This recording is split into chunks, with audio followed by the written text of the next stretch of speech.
Hello and welcome to this video on linear regression, and we've come to the coding part. In the previous video we talked about the intuition and theory about linear regression, but now it's time to code it out in Python and using scikit-learn. Let's move on to find the dataset first before we go into Visual Studio Code to actually code it out.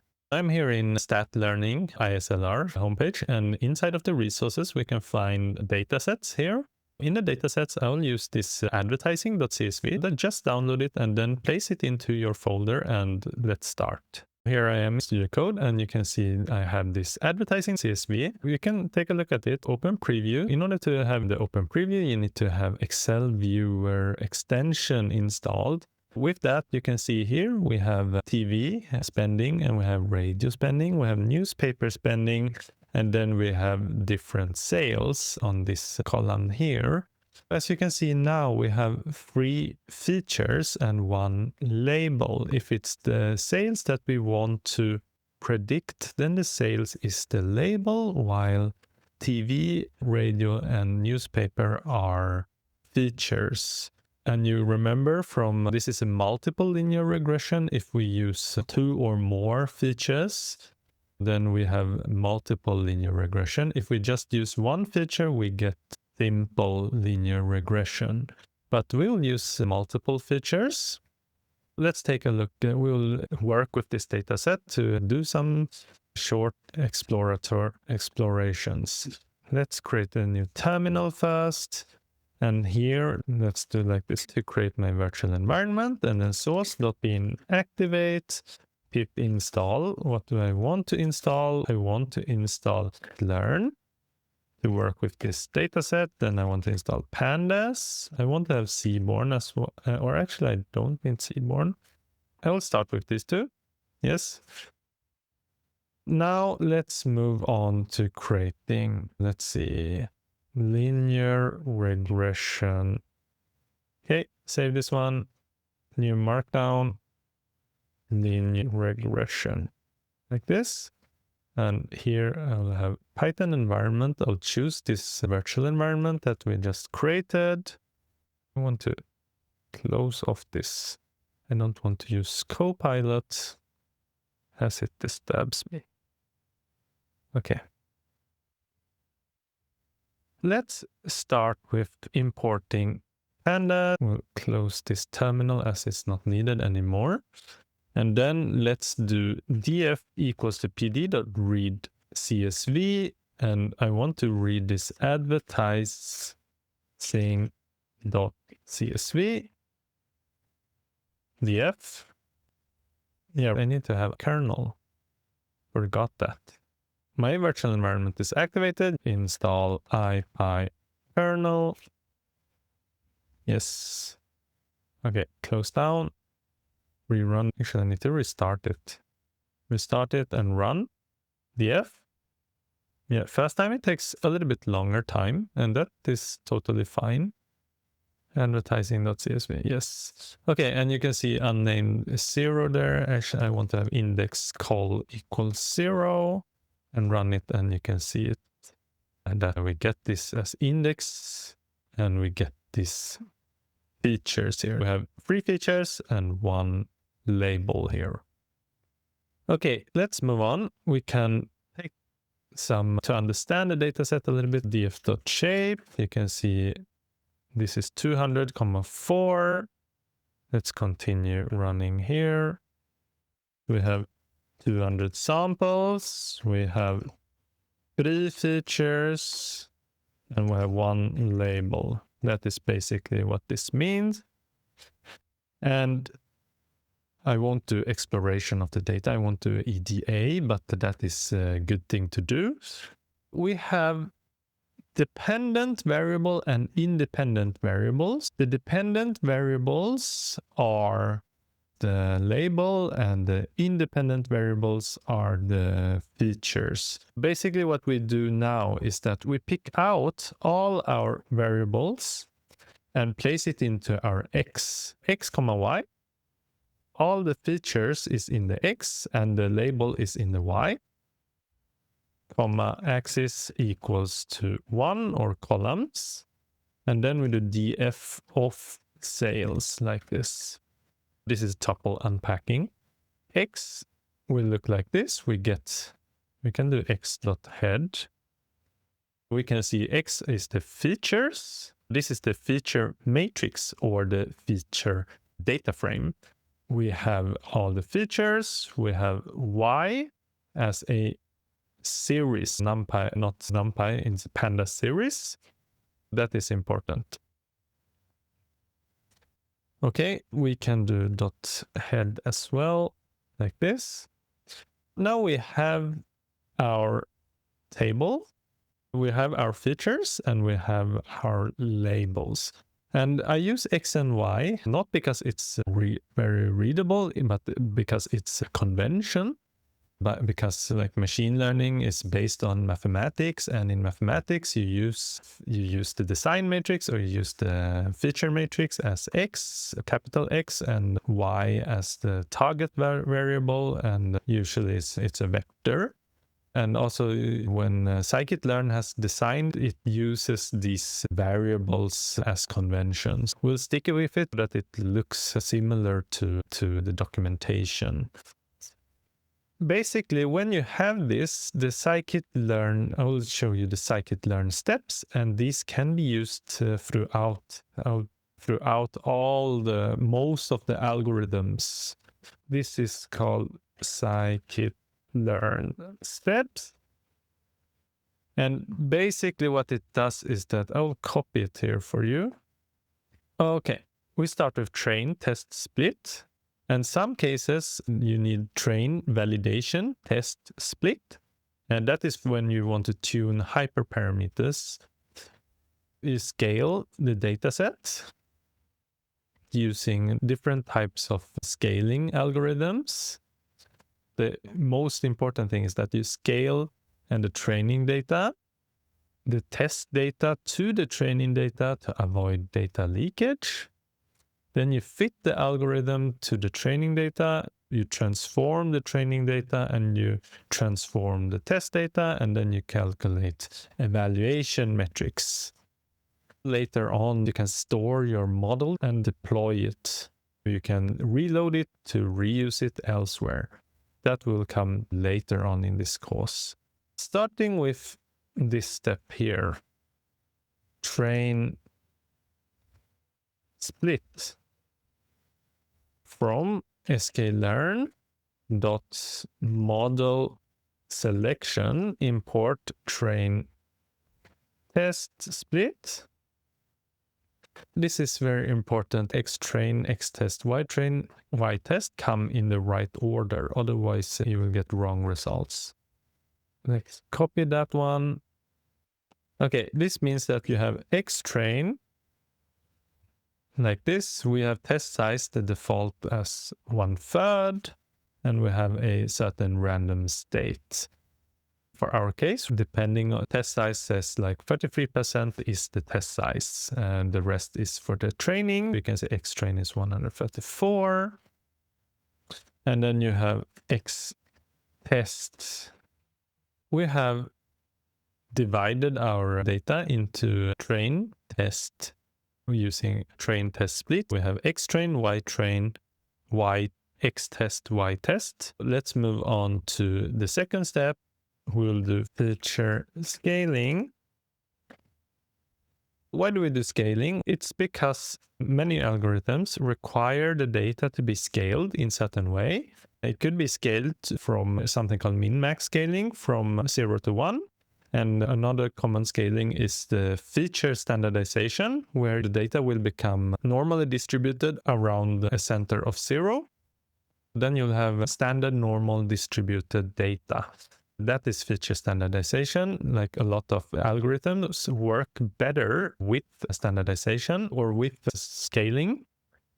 For this case, we'll do min-max scaling. I'll show you that. From sklearn, pre-processing, import min-max scalar, and then you do scalar equals to min-max scalar, and then you do scalar.bit, and you fit the X train. This is important because we don't want to leak the data because we work with the X train. The testing data is in our stash. We just use it for testing it later on. However, we need to scale it as well in order to properly test it, in order to properly work with it. But the scaling parameters we take from the X train, that is important. If you do like this, you take a look at scalar and what it is. Basically, it gives you some feature range, it gives some parameters. And with this scalar object, you can do like this. Scalar transform X train. This is called scaled X train equals to that one. And then we'll do scaled X test as well. You have your scalar from it has been fitted on the X train. Then you take it to transform the X train and you use it to transform the X test. To show you this, let's see what happens. You take a look at scaled X train and it looks like this. You get this NumPy array. You can do NumPy array.shape. You can see that the shape is the same. Take a look at, copy this one, and we take a look at the test. You can see the shapes are the same. They are NumPy arrays. We take a look into scaled xtrain.min, and you can see that it's 0. We can take a look at its max. It's 1. It means that we have scaled it to 0 and 1. The values are between 0 and 1. However, take a look at the testing now. So, test, and you can see that it's close to 0, but it's not exactly 0. This is close to 1, and it's not exactly 1. That is because we use the parameters of the training data. The parameters of the training data to fit the scalar, and then we use the scalar to transform the testing data. And this is the correct procedure because you don't want to leak your data. This means that we have scaled our data, and after the scaling, we go into linear regression. This is the third step, linear regression, like this. To use linear regression is quite simple. From sklearn, let's see, I'll change this. Sklearn dot linear model import linear regression, and we do model equals to linear regression. You can take a look into this model, and this is the linear regression model, and here are just different types of parameters. We can use this linear regression model dot fit, and you want to fit is your training. You train it on X train, and you place it in Y train as well. Why do we place in Y train? That is because Y train is basically we need it for. It's supervised learning. What are you learning? You're learning the parameters. You're learning W0, W1, W2, W3. These are the weights that you're learning. This is multiple linear regression. You learn the weights, and the weights you use to predict.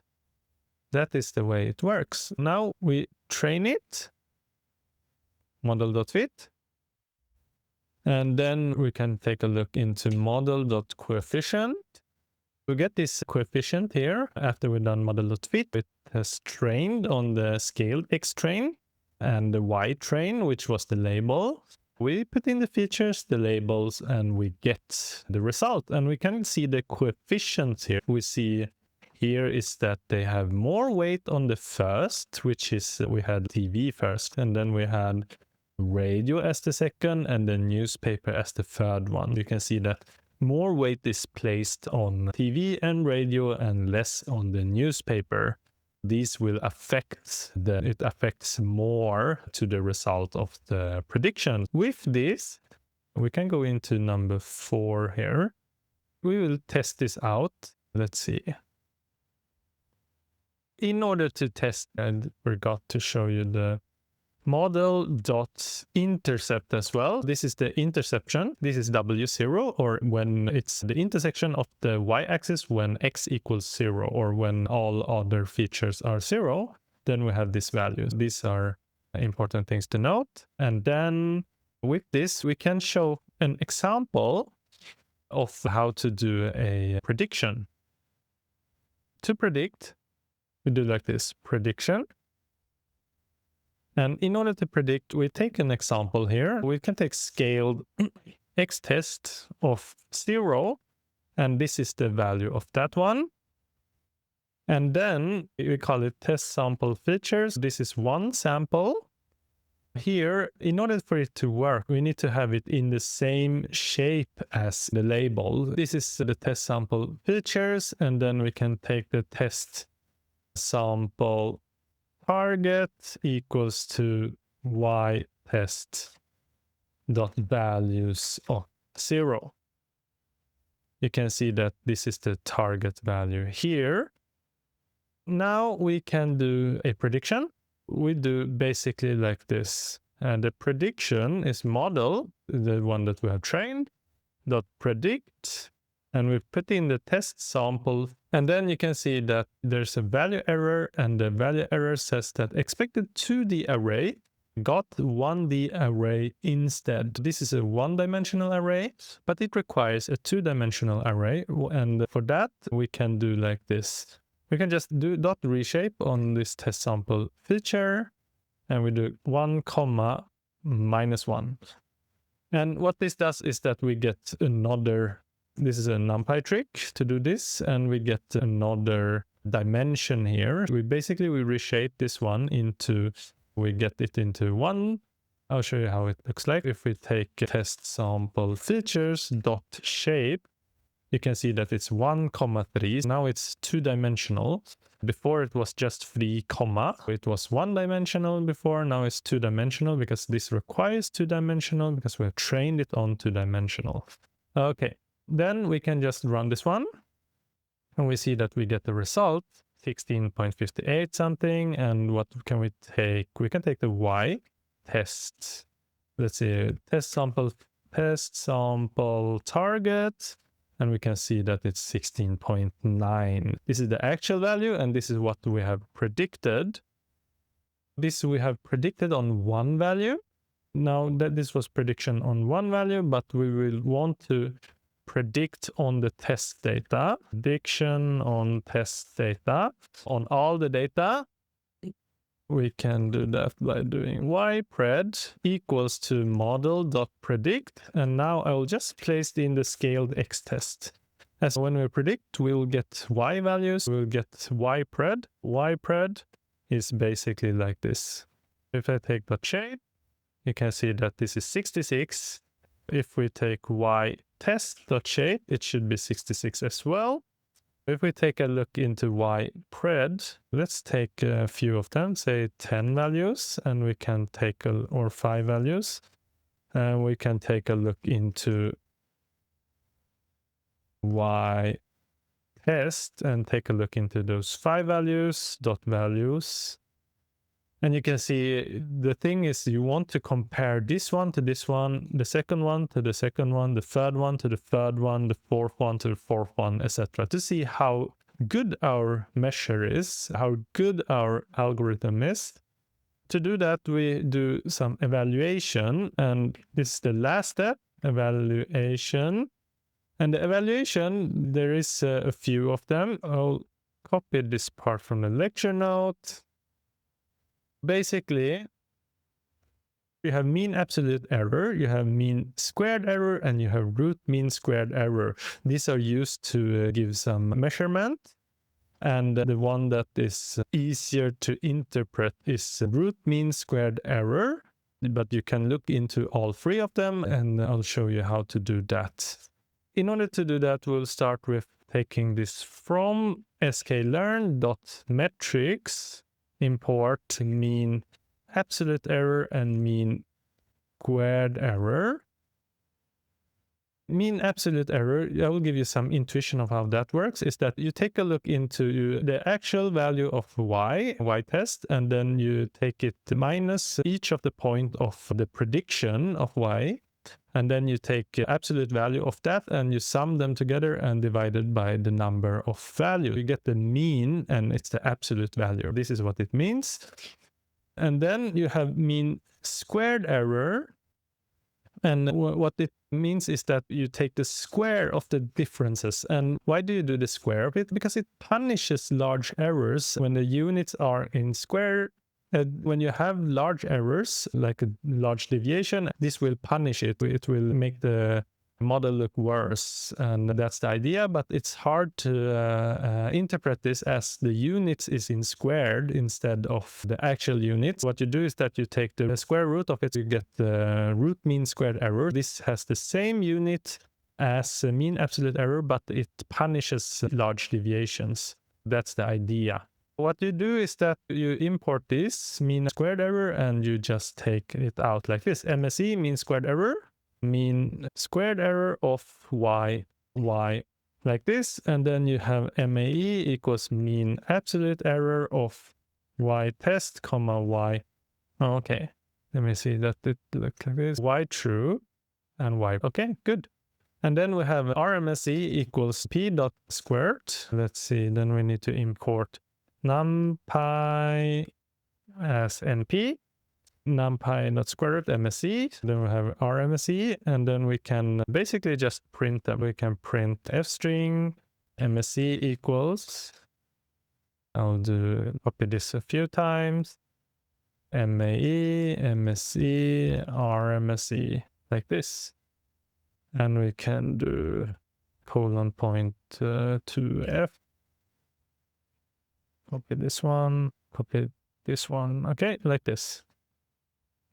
Okay, now you have, these are the error and these are the evaluation metrics. And then the question is, okay, what does this say? It says exactly what I told before. And what you can do is that you compare several algorithms to the same dataset and you get different types of MAE, MSE, and RMSE. And then you compare these and choose the algorithm that gives you the best score, and you take it and you train on all your data.